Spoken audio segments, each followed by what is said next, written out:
على سيدنا محمد يا رب صل.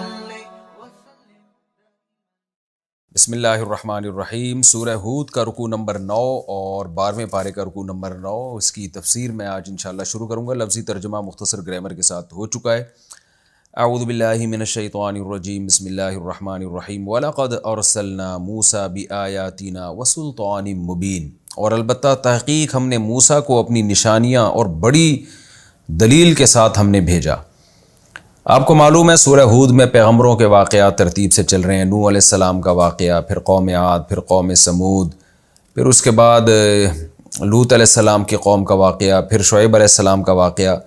یہ ساری واقعات ترتیب سے چل رہے ہیں. اس کے بعد موسیٰ علیہ السلام کا، کیونکہ موسیٰ علیہ السلام کا جو وقت ہے وہ پھر شعیب علیہ السلام کے بھی بعد ہے. وَلَقَدْ أَرْسَلْنَا مُوسَى بِآيَاتِنَا، ہم نے نشانیوں کے ساتھ، وَسُلْطَانٍ مُبِينٍ، سلطان کہتے ہیں واضح دلیل کو، مبین کا معنی بھی واضح. تو بھی آیاتنا سے مراد عام معجزے ہیں اور سلطان مبین سے مراد ہے بہت بڑا معجزہ. تو اکثر مفسرین اس طرف گئے ہیں کہ اس سے مراد ہے جو لاٹھی کو سانپ بنا دینا. اور وہ جو مقابلہ ہوا تھا موسیٰ علیہ السلام کا جادوگروں کے ساتھ، کہ ہزاروں جادوگروں کو موسیٰ علیہ السلام نے ہرا دیا اور سب نے بیک زبان یہ اقرار کیا کہ آپ اللہ کے سچے پیغمبر ہیں. تو اتنی واضح دلائل کے ساتھ ہم نے بھیجا. یہ قرآن کیوں کہہ رہا ہے واضح دلائل کے ساتھ؟ تاکہ آگے جو فرعونیوں کو عذاب ہو رہا ہے اس کی وجہ سمجھ میں آئے کہ اللہ نے فرعون کو آگ میں داخل کیا، فرعون کے پیچھے چلنے والوں کو آگ میں داخل کیا. لوگ یہ نہ سمجھیں کہ اللہ تعالیٰ ظالم ہے. اللہ نے بتا دیا میں نے آگ میں اس لیے داخل کیا کہ میں نے موسیٰ کے برحق ہونے کے صرف نشانیاں نہیں بلکہ بہت بڑی بڑی نشانیاں دے کے موسیٰ کو بھیجا ہے میں نے. تو پھر تو بنتی ہے، آگ بنتی ہے کہ جو نہیں مانے گا پیغمبر کی وہ حقیقت میں اللہ کا انکار کر رہا ہے. جو اللہ کی نہیں مانے گا اس کا ٹھکانہ جہنم کی آگ ہی ہو سکتی ہے. الی فرعون، فرعون کی طرف، وملئہ اور اس کے درباریوں کی طرف، یعنی جو بڑے بڑے وزراء اور سردار تھے. فاتبعوا امر فرعون، ان سب نے فرعون کے حکم کو مانا، پیغمبر کی بات نہیں مانی. وما امر فرعون برشید، اور فرعون کا جو حکم تھا، فرعون کا جو معاملہ تھا وہ درست نہیں تھا. تو قوم کیا دیکھ رہی تھی کہ پاورفل کون ہے، اسباب کس کے پاس ہیں، وسائل کس کے پاس ہیں. قوم یہ نہیں دیکھ رہی تھی کہ صحیح بات کون کر رہا ہے. موسیٰ علیہ السلام مسکین ہیں، غریب ہیں، غلام قوم میں پیدا ہوئے ہیں، یہ چیزیں قوم دیکھ رہی تھی. اور فرعون کے بارے میں دیکھ رہی تھی طاقتور ہے، بادشاہ ہے، حکومت میں ہے، ترقی یافتہ ہے. تو یہی بیماری آج بھی لوگوں میں پائی جاتی ہے. لوگ یہ نہیں دیکھ رہے ہوتے کہ صحیح بات کون کر رہا ہے. تبھی تو دیکھیں نا مولویوں کا مذاق اڑاتے ہیں، ان کو کیا پتہ نالج کا، ان کو کیا پتہ دنیا کا. بھئی بات صحیح کون کر رہا ہے اس کو نہیں دیکھا جاتا. ترقی دیکھی جاتی ہے، وسائل کس کے پاس ہیں، ترقی کس کے پاس ہے. تو قرآن نے اس کا جواب دے دیا. انہوں نے فرعون کو فالو کیا. وما امر فرعون برشید، حالانکہ فرعون کا حکم ٹھیک نہیں تھا. ٹھیک ہوتا تو پھر صحیح ہے، کوئی بات نہیں. نتیجہ کیا نکلا؟ یقدم قومہ یوم القیامہ، قیامت کے دن اپنی قوم سے آگے آگے چلے گا وہ جہنم میں جانے کے لیے. لیڈر تھا نا، اسی کو دیکھ کے لوگ دین سے پیچھے ہٹے ہیں تو اللہ اس کو جہنم میں بھی آگے رکھے گا. فَأَوْرَدَهُمُ النَّارِ، اور پوری قوم کو آگ میں پھینک دے گا، آگ میں داخل کر دے گا. اب یہ مطلب نہیں ہے کہ فرعون خود اٹھا کے لوگوں کو آگ میں پھینکے گا، یعنی پھینکنے کا ذریعہ بنے گا. کیونکہ قرآن بلاغت کی کتاب ہے، بعض دفعہ کوئی شخص کسی چیز کا ذریعہ بنتا ہے تو ہم اس کی طرف نسبت کر دیتے ہیں. کوئی آدمی کسی کو مشورہ دے، بعد میں وہ پتہ چلا مشورہ صحیح نہیں ہوا اور کسی کو نقصان ہو گیا، تو ہم کیا کہتے ہیں؟ بھائی تو نے مجھے مروا دیا. حالانکہ اس نے نہیں مروایا ہوتا، نقصان کسی اور نے پہنچایا ہوتا ہے. تو اس کے مشوروں کی وجہ سے ہم یہ کہتے ہیں کہ بھئی تیرا مشورہ تھا جس کی وجہ سے مجھے یہ نقصان ہوا. تو قرآن بھی کہتا ہے فَأَوْرَدَهُمُ النَّارِ، ان کو آگ میں پھینک دے گا، ڈال دے گا، یعنی ڈالنے کا ذریعہ بنے گا. لوگ کہیں گے تیری وجہ سے ہم اس آگ میں جا رہے ہیں. وَبِئْسَ الْوِرْدُ الْمَوْرُودُ، کتنا ہی برا داخل ہونے کی جگہ ہے جس میں داخل ہوا جائے گا. یعنی جہنم کتنی بری جگہ ہے جس میں کوئی داخل ہو. وَأُتْبِعُوا فِي هَذِهِ لَعْنَةً، اور اس دنیا میں بھی ان کے پیچھے لعنت چلائی گئی ہے. بعض لوگ ایسے ہوتے ہیں کفر پہ ان کی موت واقع ہوتی ہے، لیکن کوئی ایسے کارنامے کر کے گئے ہوتے ہیں کہ ٹھیک ہے آخرت میں ان کا ٹھکانہ اچھا نہیں ہے، لیکن دنیا میں ان کو اچھے ناموں سے یاد کیا جاتا ہے. جیسے بعض سائنسدان ہیں انسانیت کی خدمت کر کے گئے مگر خدا کو نہیں مانتے تھے, ان کو کفر کی سزا ملے گی, لیکن جب ان کا نام آتا ہے تو لوگ ان پہ لعنتیں نہیں بھیجتے, لوگ ان کو برے الفاظ سے یاد نہیں کرتے. لیکن فرعون جو تھا اس کا حشر یہ ہوا کہ جس دنیا کی خاطر اس نے موسیٰ کلیم اللہ کو ناراض کیا, اس دنیا میں بھی اس کو لعنت ہی ملی ہے. کوئی دنیا میں ایک فرد بھی ایسا نہیں ہوگا جو فرعون کا تذکرہ اچھے الفاظ سے کرتا ہو کہ بھئی ایک اچھا انسان تھا جس نے انسانیت کی خدمت کی یا کوئی اچھی گورنمنٹ کی اس نے چلائی. کوئی بھی ایسا نہیں ہے. اللہ فرماتے ہیں دنیا میں بھی لعنت و یوم القیامہ, اور قیامت کے دن بھی لعنت.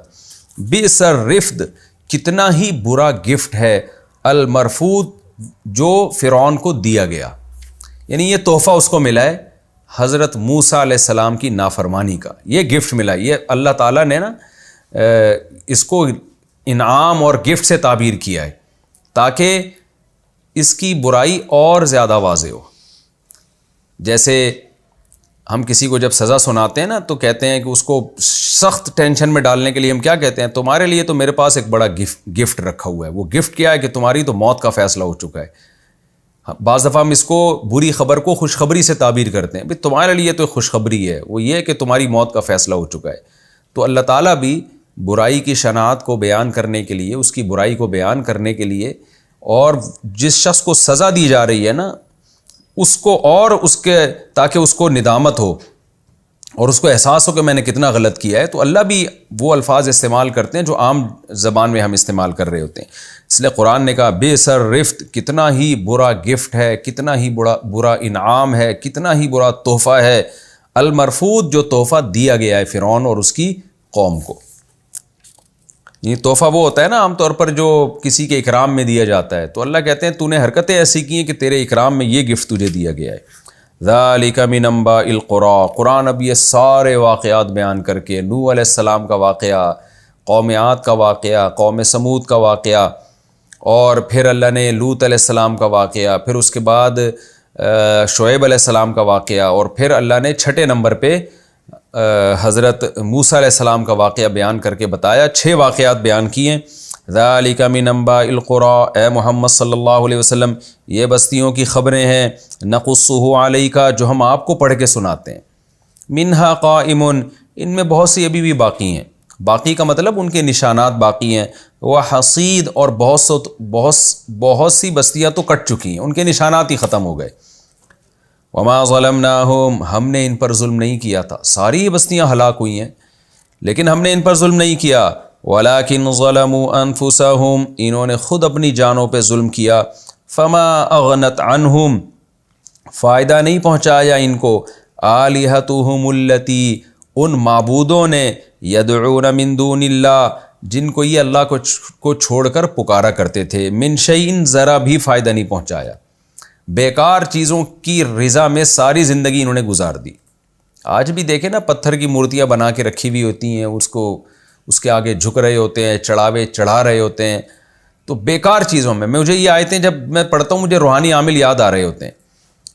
اس کی بھی برحق ہونے کی کوئی دلیل شرعی نہیں ہے. وہ جو آپ کو اعمال بتا رہے ہوتے ہیں تو ایسی چیزوں میں لوگ وقت لگا رہے ہوتے ہیں, اپنی صلاحیتوں کو لگا رہے ہوتے ہیں جس کا آؤٹ پٹ 0 ہے, کچھ بھی نہیں ہے.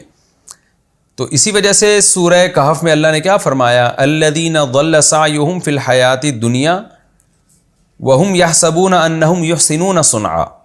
بہت سے لوگ ایسے ہیں جن کی کوششیں بیکار ضائع جا رہی ہیں لیکن وہ یہ سمجھ رہے ہیں کہ ہم عمل بہت اچھا کر رہے ہیں. تو وجہ کیا ہے کہ ان کے پاس اس عمل کے اچھے ہونے کی دلیل نہیں ہے. بس ادھر سے فلاں بزرگ سے سن لیا, فلاں عامل سے سن لیا, فلاں روحانی علاج والے سے سن لیا, اپنے باپ دادا سے سن لیا, اپنے کلچرز کو دیکھ لیا, اسی کو دیکھ کر صحیح اور غلط کا فیصلہ کرتے رہتے ہیں.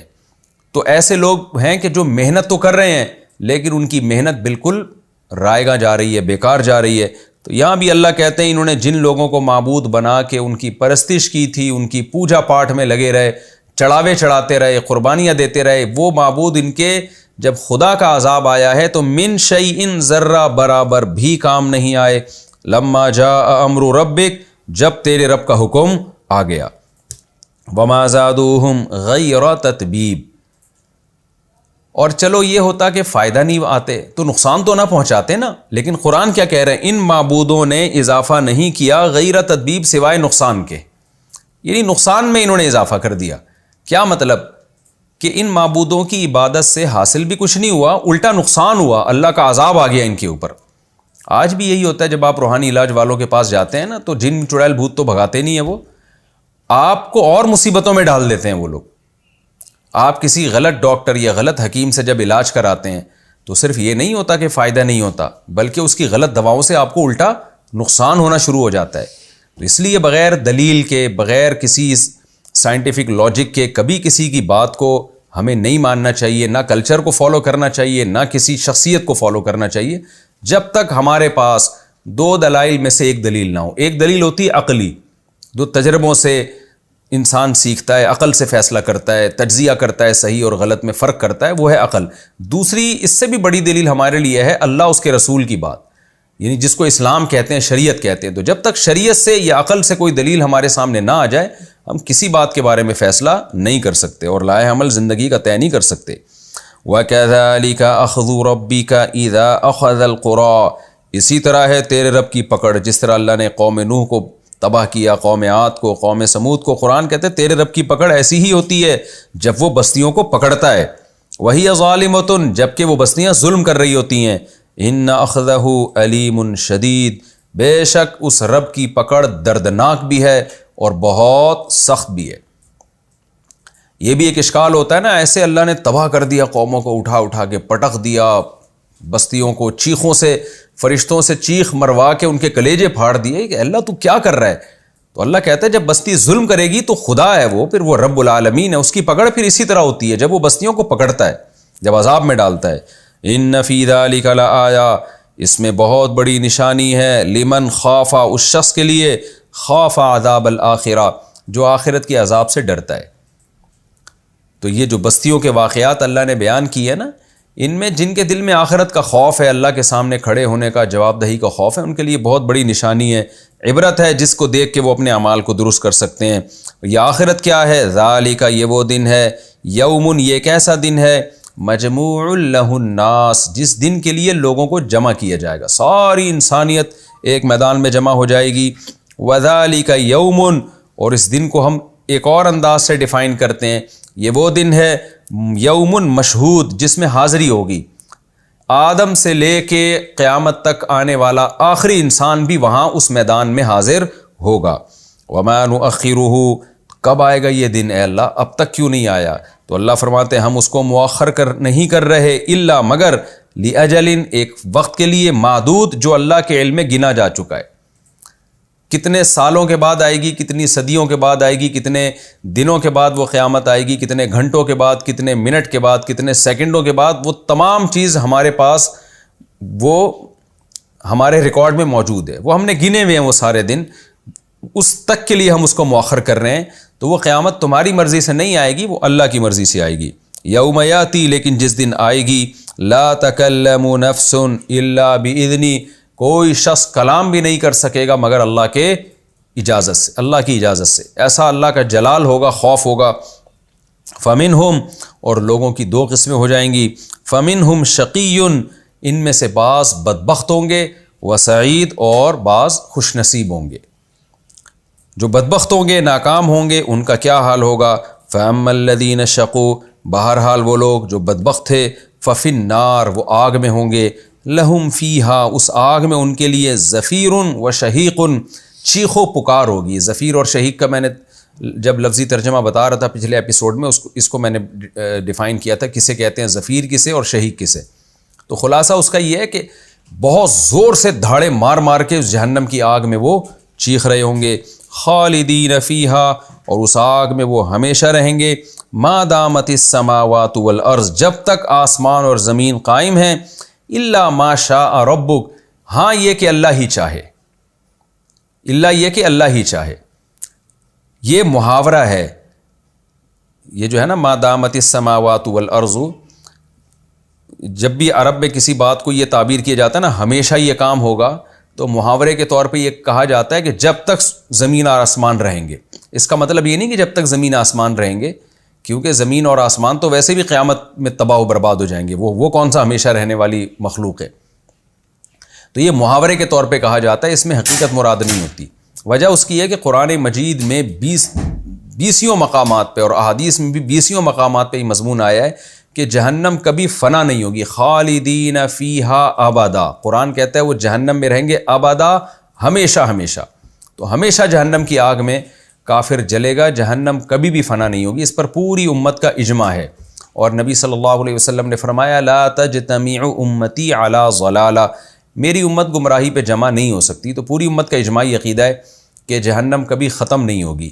تو اسی وجہ سے اس آیت کا مفہوم جو تمام مفسرین بیان کرتے ہیں اور صحابہ تابعین سے جو مفہوم چلا آ رہا ہے وہ یہی ہے کہ ایک محاورے کے طور پر کہا گیا ہے کہ جب تک زمین آسمان باقی رہیں گے اللہ تعالیٰ ان جہنمیوں کو جہنم میں رکھے گا. تو یہ محاورے کے طور پر یہ ہمیشہ رکھے گا.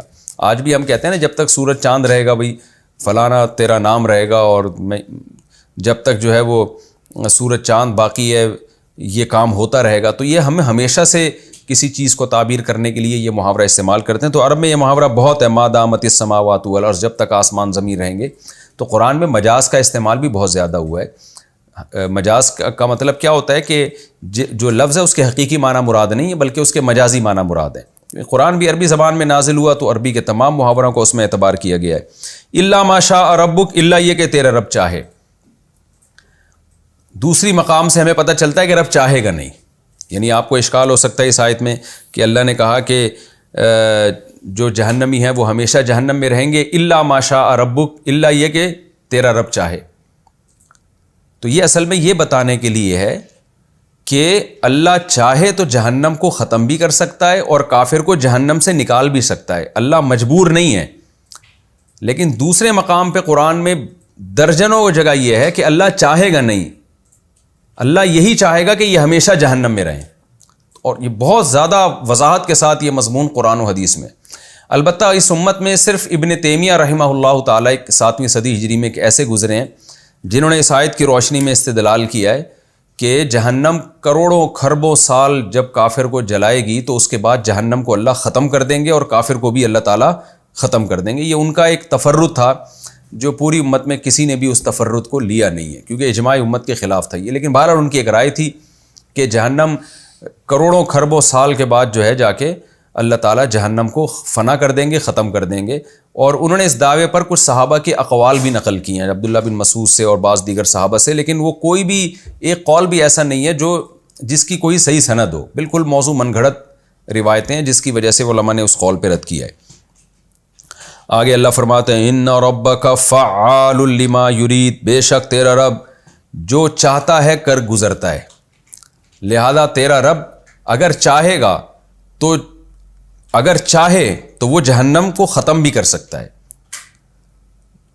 یعنی کوئی مجبور نہیں ہے وہ کہ وہ ہمیشہ ہی جہنم کو باقی رکھے، لیکن وہ چاہے گا نہیں. دوسرے مقام پہ ہمیں پتہ چلتا ہے کہ وہ چاہے گا نہیں ایسا. تو اس کی چاہت یہی ہے کہ وہ ہمیشہ ہمیشہ کے لیے جہنم کو باقی رکھے گا. وَأَمَّا الَّذِينَ سُعِدُوا، اور وہ لوگ، اچھا ایک تفسیر اس کی یہ بھی کی گئی ہے کہ خالدین فیہا ما دامت السماوات والارض الا ما شاء ربک. ما شاء ربک کی ایک تفسیر یہ بھی کی گئی ہے کہ خالدین فیہا، جہنمی ہمیشہ جہنم میں رہیں گے جب تک زمین آسمان ہے. یعنی ہمیشہ، یہ زمین آسمان جب تک ہیں یہ ہمیشہ سے کنایا ہے یہ بتانے کے لیے کہ ہمیشہ رہیں گے. الا ما شاء ربک، الا یہ کہ تیرا رب چاہے. تیرا رب چاہے تو کسی کافر کو توبہ کی توفیق دے دے وہ دنیا میں. اس کو کہتے ہیں مستثنیٰ منقطع، کہ تیرا رب چاہے تو پھر اس شخص کو جو بدبخت آدمی ہے وہ ہمیشہ نہیں رہے گا بلکہ اس کو اللہ توبہ کی توفیق دے دے گا، جس کا نتیجہ کیا نکلے گا، وہ ایمان پہ مرے گا اور ایمان پہ مرنے کے بعد اپنی سزا کھانے کے بعد وہ جہنم سے نکل آئے گا. تو یہ بھی ایک آیت کی تفسیر کی گئی ہے دوسری آیتوں کی روشنی میں کہ اللہ اگر چاہے گا تو کافر کو جہنم سے نکالے گا، مگر نکالے گا کیسے؟ اس طریقے پر جس طرح سے دوسرے مقامات پہ بیان کیا گیا ہے کہ وہ کافر گناہوں سے توبہ کی توفیق تو اس کافر کو نہیں ملی لیکن کفر سے توبہ کر لی. اب گناہ ہے لیکن ہے مومن ہو گیا. تو اب اللہ اس کے حق میں کیا کرے گا کہ اس کو جہنم میں ڈالے گا. اور ما شاء ربک کا مراد ہے من شاء ربک، جس کو اللہ چاہے. تو جس کو چاہے گا نکال دے گا، تو اسی کو چاہے گا جو جس کی ایمان پر موت واقع ہوئی ہوگی. تو اب اس آیت کا اس لحاظ سے تفسیر کیا بنے گی؟ وہ تفسیر یہ بنے گی کہ جو لوگ بدبخت تھے وہ جہنم میں رہیں گے اور وہاں وہ چیخ و پکار کریں گے اور اس جہنم میں وہ ہمیشہ رہیں گے جب تک آسمان زمین باقی ہیں، یعنی ہمیشہ ہمیشہ رہیں گے. ہاں الا ما شاء ربک، ہاں وہ شخص جس کو اللہ چاہے. تو وہ کون سا شخص ہوگا؟ جو ہوگا تو بدبخت اور جائے گا بھی جہنم میں، لیکن ہوگا مومن. وہ تو مومن کو اللہ تعالیٰ نکال دیں گے. تو یہ بھی اس آیت کی ایک بڑی مضبوط تفسیر ہے، یہ بھی کی گئی ہے. وَأَمَّا الَّذِينَ سُعِدُوا، اور وہ لوگ جو نیک بخت ہوں گے، کامیاب ہوں گے، فَفِي الْجَنَّةِ، وہ جنت میں ہوں گے، خالدین فیہا، ہمیشہ اس جنت میں رہیں گے، ما دامت السماوات والارض، جب تک آسمان اور زمین باقی ہے. الا ما شاء ربک، الا یہ کہ اللہ چاہے کسی کو. اب اس میں بھی یہ ڈر لگ رہا ہے کہ اچھا یعنی جنتی ہمیشہ جہنم میں تو رہیں گے جب تک آسمان زمین باقی ہے. تو وہ تو میں نے بتایا ایک محاورہ ہے، آسمان زمین باقی ہیں، اس کا مطلب یہ نہیں کہ جب تک آسمان زمین باقی ہیں مطلب ہمیشہ رہیں گے. لیکن اگلے جملے سے انسان ڈر سکتا ہے کہ الا ما شاء ربک، اچھا کوئی ایسا بھی ہوگا جس کو اللہ جنت سے نکال دیں گے. تو آگے اللہ نے اس وہم کو ختم کر دیا کہ جہنمیوں کے بارے میں تو یہ امکان ہے کہ کوئی جہنم میں جا کے نکل آئے، جنتیوں میں یہ امکان نہیں ہے. کیوں؟ عطاءً، یہ ایک ایسی عطا ہوگی جنت غیر مجذوذ، جو ختم ہونے والی نہیں ہے، جس میں انقطاع نہیں ہے. تو کیا مطلب؟ اللہ چاہے گا ہی نہیں ہے. یعنی اللہ چاہے تو جنتی کو جنت سے نکال تو سکتا ہے، یہ اس کی قدرت ہے. لیکن عطاءً خبر ہماری یہ ہے کہ یہ ایک ایسی عطا ہے غیر مجذوذ، جو کبھی ختم ہونے والی ہے نہیں. یعنی اللہ چاہے گا نہیں، اس لیے اللہ نے خبر تمہیں یہ دے دی کہ میں ہمیشہ جنت میں رکھوں گا. تو جہنم کے بارے میں تو اللہ نے جب آیت بیان کی نا تو اس میں یہ نہیں کہا کہ یہ ایسی سزا ہے جو غیر مجذوذ ہے، جو کبھی ختم نہیں ہوگی. دوبارہ اس آیت کو دیکھیں، جہنم کی آیتوں میں کیا فرمایا کہ ہمیشہ خالدین فیہا، جہنمی ہمیشہ، جو بدبخت لوگ ہیں ہمیشہ جہنم میں جلیں گے جب تک زمین آسمان باقی ہیں، یعنی ہمیشہ جہنم میں جلیں گے. الا ما شاء ربک، سوائے اس شخص کو جس کو اللہ چاہے نکال لے. تو یہ کون ہوگا؟ جو مومن ہوگا جہنمی لیکن ہوگا مومن. کیوں؟ آگے اللہ نے یہ نہیں فرمایا کہ یہ ایک ایسی سزا ہے جو کبھی ختم نہیں ہوگی. کیوں؟ پھر اس کا مطلب یہ ہوتا، یہ وہم ہو سکتا تھا کہ ایک طرف اللہ کہہ رہا ہے کہ جس کو اللہ چاہے گا نکال لے گا، دوسری طرف اللہ کہہ رہا ہے کہ ہمیشہ ہی جہنم میں رہیں گے. وہ ایک عذاباً غیر مجذوذ، ایسا عذاب ہوگا جو کبھی ختم ہی نہیں ہوگا. تو یہاں یہ الفاظ نہیں ہیں. لیکن جنت کا جب اللہ نے بیان کیا کہ جس کو چاہے گا اللہ جنت سے نکال بھی سکتا ہے، لیکن ساتھ میں تسلی دے دی عطاءً، یہ ایک ایسی عطا ہے غیر مجذوذ جو کبھی ختم نہیں ہوگی. یعنی اللہ کو قدرت تو ہے نکالنے کی، لیکن ہم تمہیں خبر دے رہے ہیں کہ نکالیں گے نہیں ہم. لیکن جہنم کے بارے میں ایسے الفاظ نہیں ہیں. وجہ اس کی واضح ہے کہ جہنم میں واقعی میں اللہ تعالیٰ بہت سارے جہنمیوں کو اللہ تعالیٰ جہنم سے نکالیں گے. یہ وہ لوگ ہوں گے جو اپنے گناہوں کی وجہ سے جہنم میں گئے یا کفر کی وجہ سے گئے، لیکن موت سے پہلے انہوں نے کفر سے توبہ کر لی تھی. فَلَا تَكُ فِي مِرْيَةٍ مِّمَّا يَعْبُدُ هَؤُلَاءِ، بس اے محمد صلی اللہ علیہ وسلم، جن معبودوں کی یہ لوگ عبادت کر رہے ہیں آپ ان کی طرف سے شک اور تردد میں نہ رہیں. یعنی اتنے واقعات بھی ہم نے آپ کو سنا دیے بت پرستوں کے، سب کو اللہ نے تباہ کیا. اور ہم نے یہ بھی بتا دیا کہ جو بت پرست اور کافر ہے اس کا انجام کتنا بھیانک ہے. لہذا اب آپ کو ان کے مذہب کے باطل ہونے میں کوئی شبہ نہیں ہونا چاہیے. یہ کیوں عبادت کر رہے ہیں؟ پھر سوال پیدا ہوتا ہے اتنی بڑی قوم بتوں کو پوجتی کیوں ہے؟ اتنی بڑی قوم شرک کر کیوں رہی ہے؟ تو اللہ نے اس کا جواب دے دیا، ما یعبدون الا کما یعبد آباؤہم من قبل. اپنے باپ دادا کو فالو کر رہے ہیں، یہ کلچر کی وجہ سے ایسا کر رہے ہیں. وَإِنَّا لَمُوَفُّوهُمْ، لیکن ہم پورا بدلہ دیں گے ان کو، نصیبہم، ان کا حصہ جو عذاب کا حصہ ہے، غیر منقوص، کمی کیے بغیر. ان کو اس کا پورا عذاب قیامت کے دن ملے گا، اس کی سزا ملے گی پوری. یہ ہمارا رکوع نمبر 9 الحمدللہ سورہ ہود کا کمپلیٹ ہوا. اس میں بھی وہی مضمون ہے، اللہ تعالیٰ نے موسیٰ علیہ السلام کو فرعون کے پاس بھیجا اور فرعون پوری قوم کو لے کے جہنم میں ڈال دے گا، کیسے دریا میں غرق کر دیا. ہمیں سبق کیا ملتا ہے کہ خدا را ہم ترقی یافتہ قوموں کو غلط چیزوں میں فالو نہ کریں. آج ہم نے کیا کر دیا، ہماری ینگ جنریشن انگریزوں کے پیچھے چل رہی ہے، یورپ کے پیچھے چل رہی ہے، کافر کے پیچھے چل رہی ہے، امریکنز کے پیچھے چل رہی ہے، یہ نہیں دیکھ رہے کہ کس چیز میں وہ صحیح ہیں، کس چیز میں وہ غلط ہیں. بس چونکہ وہ ترقی یافتہ ہیں لہذا وہ صحیح ہیں، ہر چیز میں وہ صحیح ہیں. تو ایسا نہیں ہوتا. ایسا نہ ہو کہ وہ جہنم کا ایندھن بنے اور آپ کو بھی اپنے ساتھ جہنم کا ایندھن بنا دیں. ترقی یافتہ تو فرعون تھا، موسیٰ علیہ السلام تو ترقی یافتہ نہیں تھے، لیکن حق پر موسیٰ علیہ السلام تھے. تو قرآن کہہ رہا ہے فرعون جہنم میں خود بھی جائے گا اور اپنے ساتھ ایک پوری قوم کو جہنم کا ایندھن بنا دے گا. اور پھر اللہ نے اس کے بعد ہمیں بتایا کہ نیک بخت لوگوں کا کیا انجام ہونے والا ہے اور برے لوگوں کا کیا انجام ہونے والا ہے. کتنا سخت ترین انجام ہے برے لوگوں کا کہ وہ جہنم کی آگ میں کیسے چیخیں گے، دھاڑے ماریں گے. اللہ ہمیں اس برے انجام سے محفوظ رکھے. اب ہم آگے چلتے ہیں اگلے رکوع کی طرف. اب میں سورہ ہود کا یہ آخری رکوع ہے، 10واں رکوع، اور 12ویں پارے کا بھی 10واں رکوع ہے. تو سورہ ہود کا یہ آخری رکوع ہے اور 12ویں پارے کا 10واں رکوع. تو اس کا ہم پہلے لفظی ترجمہ مختصر گرامر کے ساتھ، پھر انشاءاللہ اس کی تفسیر ہوگی. بسم اللہ الرحمن الرحیم. وَلَقَدْ آتَيْنَا مُوسَى الْكِتَابَ، تحقیق ہم نے موسیٰ کو کتاب دی. فَاخْتُلِفَ فِيهِ، اختلاف کیا گیا اس میں. اختلف تھا اصل میں فعل مجہول ہے، اکتسبہ کی طرح، اس میں بھی اختلاف کیا گیا.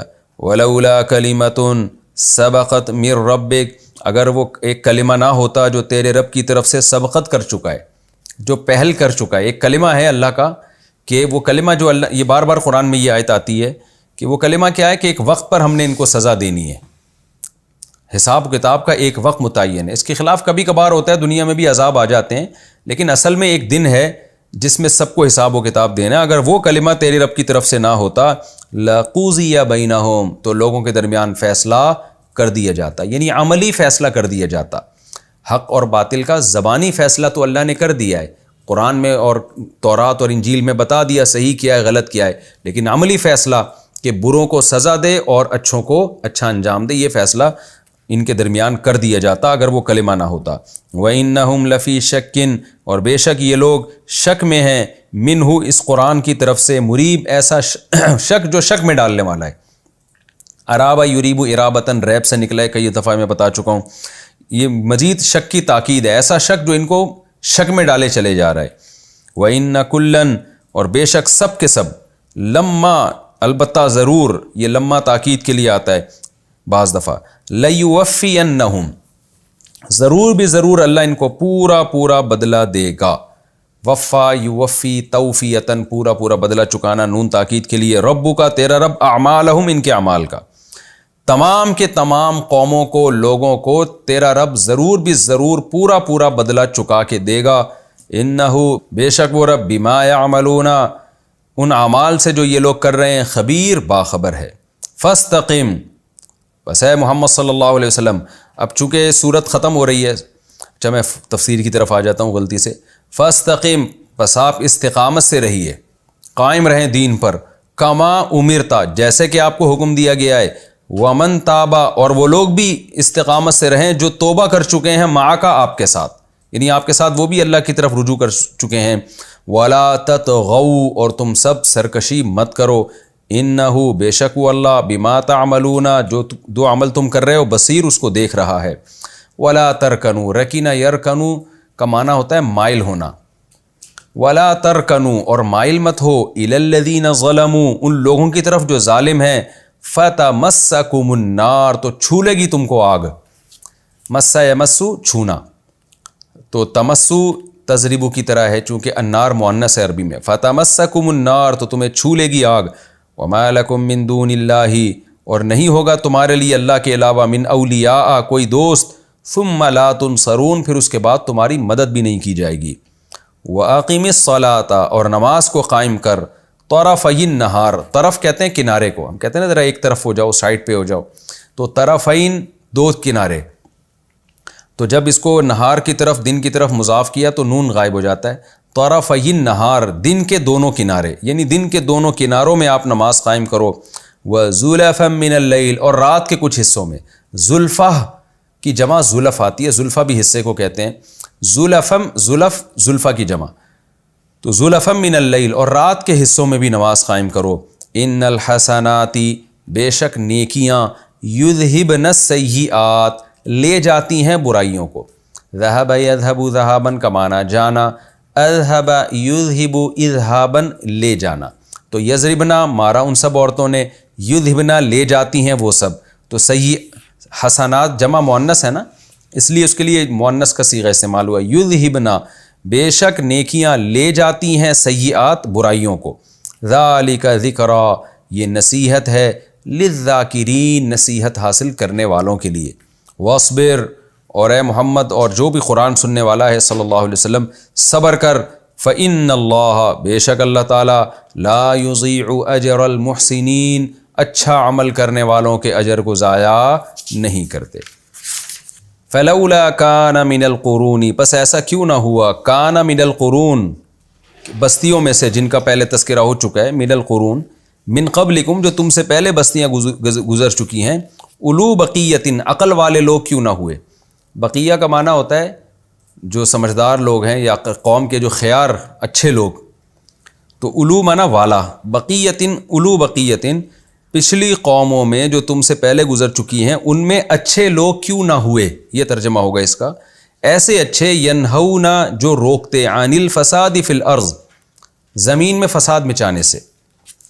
تو کیا اس کا آسان ترجمہ کیا ہوا، پچھلی امتوں میں جو تم سے پہلے گزر چکی ہیں ان میں ایسے اچھے لوگ کیوں نہ ہوئے جو زمین میں لوگوں کو فساد سے روکتے، ایسے اچھے لوگ کیوں نہیں گزرے، الا قلیلاً سوائے ان تھوڑے سے لوگوں کے، ممن جو ان لوگوں میں سے تھے، انجینا جن کو ہم نے نجات دی، منہم ان لوگوں میں سے، یعنی انتہائی تھوڑے سے لوگ تو اچھے گزرے جن کو پھر ہم نے ان پورے لوگوں میں سے نجات بھی دی۔ لیکن ایسا کیوں نہ ہوا کہ ایک بڑی تعداد میں اچھے لوگ ہوتے جو لوگوں کو زمین میں فساد سے روکتے، ایسا کیوں نہیں ہوا۔ وَاتَّبَعَ الَّذِينَ ظَلَمُوا اور جو ظالم لوگ تھے انہوں نے اتباع کی ماں اس نعمت کی، اترفو جس میں وہ ان کو ڈالا گیا، اطرف یطرفو اطرافن کا معنی یہ لفظ کئی دفعہ پہلے آ چکا ہے، طرف کہتے ہیں اترانے والا، تو اترفو جن کو نعمتیں دی گئی تھیں جس کی وجہ سے وہ اترانے لگے تھے، تو نعمتوں کے انبار لگ گئے تھے، خوشحالی آ گئی تھی، تو انہوں نے کیا کیا، ظالم لوگوں نے اتباع کی ماں اس چیز کی، اترفو فیہی جس چیز میں ان کو خوب نعمتیں دی گئی تھیں، یعنی اس مال و دولت کی اتباع کی انہوں نے، اسی کے در پہ ہو گئے، اسی کے پیچھے پڑ گئے وہ، کہ بس یہی اصل ہے ہمارے لیے، تو اس چیز کے پیچھے چل پڑے جس چیز میں ان کو ہم نے خوش عیشی دی تھی، تو مال میں خوش عیشی دی تھی اور ان کو عیش و عشرت دیا تھا، تو اسی مال کے پیچھے وہ پڑ گئے، یعنی اسی زندگی کے پیچھے پڑ گئے جو عیش والی زندگی تھی۔ وَكَانُوا مُجْرِمِينَ اور تھے وہ لوگ مجرم۔ وَمَا كَانَ رَبُّكَ اور نہیں ہے تیرا رب، لِيُهْلِكَ الْقُرَىٰ ایسا کہ وہ بستیوں کو ہلاک کر دے۔ میں نے کئی بار بتایا ہے نا، کانا کے بعد جب لی آتا ہے، لام زیر لی آئے گا تو اس کا عام ترجمہ کیا ہوگا، ایسا ہے ہی نہیں کہ وہ ایسا کر لے۔ دیکھیں اگر یہ ہوتا نا مَا كَانَ رَبُّكَ مُهْلِكَ الْقُرَىٰ تو اس کا ہم ترجمہ کرتے نہیں ہے تیرا رب مُهْلِكَ الْقُرَىٰ بستیوں کو ہلاک کرنے والا، لیکن جب آ گیا لام تو اس کا مطلب وہ ایسا ہے ہی نہیں کہ بستیوں کو ہلاک کر دے، یہ اس کی عادت ہی نہیں ہے، وہ کر ہی نہیں سکتا ایسے۔ وَمَا كَانَ رَبُّكَ اور نہیں ہے تیرا رب لِيُهْلِكَ الْقُرَىٰ کہ وہ بستیوں کو ہلاک کر دے، بِظُلْمٍ کسی ظلم کی وجہ سے، گناہ کی وجہ سے، وَأَهْلُهَا مُصْلِحُونَ جبکہ اس بستیوں والے مصلحون اصلاح میں لگے ہوئے ہوں۔ تفسیر میں انشاءاللہ اس کی ڈیٹیل آئے گی۔ وَلَوْ شَاءَ رَبُّكَ اور اگر تیرا رب چاہتا، لَجَعَلَ النَّاسَ بنا دیتا لوگوں کو، أُمَّةً وَاحِدَةً ایک امت، وَلَا يَزَالُونَ لیکن یہ لوگ ہمیشہ رہیں گے مختلفین اختلاف کرنے والے۔ زال یزالو کئی بار یہ لفظ آ چکا ہے، جب زال یزالو کے شروع میں لام آتا ہے تو اس کا معنی ہوتا ہے کنٹینیو ایک کام ہونا، تو لا یزالون کنٹینیو یہ لوگ لگے رہیں گے مختلفین اختلاف کرنے میں، الا من رحم ربک ہاں وہ شخص جس پر تیرا رب رحم کرے وہ اختلاف نہیں کرے گا بلکہ وہ دین برحق پہ ہی قائم رہے گا۔ وَلِذَالِكَ خَلَقَهُمْ اور اسی اختلاف کے لیے خَلَقَهُمْ اللہ نے ان کو پیدا کیا ہے، اسی لیے پیدا کیا ہے کہ ان میں یہ اختلاف باقی رہے۔ وَتَمَّتْ كَلِمَةُ رَبِّكَ اور تیرے رب کا جو کلمہ ہے وہ پورا ہو کر رہے گا، تمام ہو کر رہے گا۔ وہ کلمہ کیا ہے؟ یعنی تیرے رب کی جو بات ہے جو اس نے تقدیر میں لکھ دی ہے وہ پورا ہو کے رہے گی، پوری ہو کے رہے گی۔ وہ بات کیا ہے؟ لَأَمْلَأَنَّ مَلَأَ يَمْلَأُ کا معنی ہوتا ہے بھرنا، تو لام تاکید کے لیے شروع میں، نون بھی آخر میں تاکید کے لیے، لَأَمْلَأَنَّ میں ضرور بضرور بھر دوں گا جہنم کو، جہنم من الجنتی جنات سے بھی، والناسی اور لوگوں سے بھی، اجمعین ان سب کے سب سے، یعنی جنات اور انسان ان دونوں، یہاں اجمعین سے مراد سارے جنات اور سارے انسان نہیں ہیں، کیونکہ سارے جنات سارے انسان تو نہیں جہنم میں جائیں گے نا، یہاں مطلب یہ اجمعین کے جنات اور انسانوں سے بھروں گا، یعنی اجمعین سب سے، یعنی سب کا مطلب جنات بھی ہوں گے اس میں انسان بھی ہوں گے، ایسا نہیں ہوگا کہ صرف جنات ہو یا انسان نہ ہو، یا صرف انسان ہو یا جنات نہ ہو، دونوں قوموں سے میں، دونوں قسم کی مخلوق سے میں جہنم کو بھروں گا۔ وَكُلًّا اور تمام کی تمام بستیاں، نقص علیک، وَكُلًّا نقص علیک، اور ان تمام جن کا پیچھے ذکر ہو چکا ہے نا، ہم آپ کو ان کا واقعہ پڑھ کے سناتے ہیں، من انباء الرسل جو پیغمبروں کی خبروں میں سے ہیں، یعنی پیغمبروں کی خبروں میں ہم ان تمام کی خبریں جو ہم آپ کو بتا رہے ہیں ان کا واقعہ ہم آپ کو پڑھ کے سناتے ہیں، ما یہ وہ واقعات ہیں، نثبت بہ جن واقعات کے ذریعے، ثبت یثبت کا معنی ہوتا ہے ثابت قدم کرنا، باب تفعیل ہے، سبح یسبح کی طرح، ہم ثابت قدم رکھتے ہیں فؤادک آپ کے دل کو، یعنی یہ وہ تمام واقعات انبیاء کے ہم آپ کو سناتے ہیں جن کے ذریعے، کلن کا معنی ہوتا ہے تمام کے تمام، تمام کے تمام واقعات انباء الرسل پیغمبروں کی خبروں میں سے ہم آپ کو سناتے ہیں، کون سے واقعات، ماں وہ واقعات، نثبت بہ فؤادک جس کے ذریعے ہم آپ کے دل کو مضبوط کر دیتے ہیں، وجاءک فی ہذہ الحق اور آ چکا ہے آپ کے پاس اس میں یعنی اس قرآن میں حق، وموعظۃ اور نصیحت، وذکرا ذکرہ بھی نصیحت کو کہتے ہیں، واعظ کا معنی بھی نصیحت، اور اردو میں دونوں کا ایک ہی ترجمہ ہوگا، وموعظۃ وذکرا نصیحت للمؤمنین ایمان والوں کے لیے، وقل اور اے نبی آپ کہہ دیجئے، للذین ان لوگوں سے، لا یؤمنون جو ابھی بھی ایمان نہیں لے کر آتے، ان سے کیا کہہ دیجئے، اعملوا علی مکانتکم تم اپنی جگہ پر عمل کرتے رہو، انا بے شک ہم، اصل میں تھا اننا بے شک ہم، عاملون ہم بھی عمل کر رہے ہیں، وانتظروا اور تم بھی انتظار کرو، انا منتظرون ہم بھی منتظر ہیں، ہم بھی انتظار کر رہے ہیں، وللہ غیب السماوات والارض اور اللہ کے لیے ہی ہے آسمانوں اور زمین کا غیب، غیب کا علم اللہ کے پاس ہے، وإلیہ یرجع الامر اور تمام امور اسی کی طرف لوٹائے جائیں گے، فاعبدہ پس اے مخاطب یا اے محمد صلی اللہ علیہ وسلم آپ اسی کی عبادت کریں، وتوکل علیہ اور اسی اللہ پر اعتماد کریں، وما ربک بغافل اور نہیں ہے تیرا رب غافل، عما تعملون ان اعمال سے جو تم کر رہے ہو، عما اصل میں تھا عن ما، ان اعمال سے رب تیرا غافل نہیں ہے جو اعمال تم کر رہے ہو۔ تو یہ ہمارا لفظی ترجمہ الحمدللہ سورہ ہود کا آخری رکوع کا مکمل ہو چکا، اگلے ایپیسوڈ میں انشاءاللہ میں سورہ ہود کے آخری رکوع کی تفسیر پیش کروں گا، 10ویں رکوع کی۔ اللہ تعالی ہمیں سمجھنے کی اور عمل کی توفیق عطا فرمائے، وما علینا الا البلاغ۔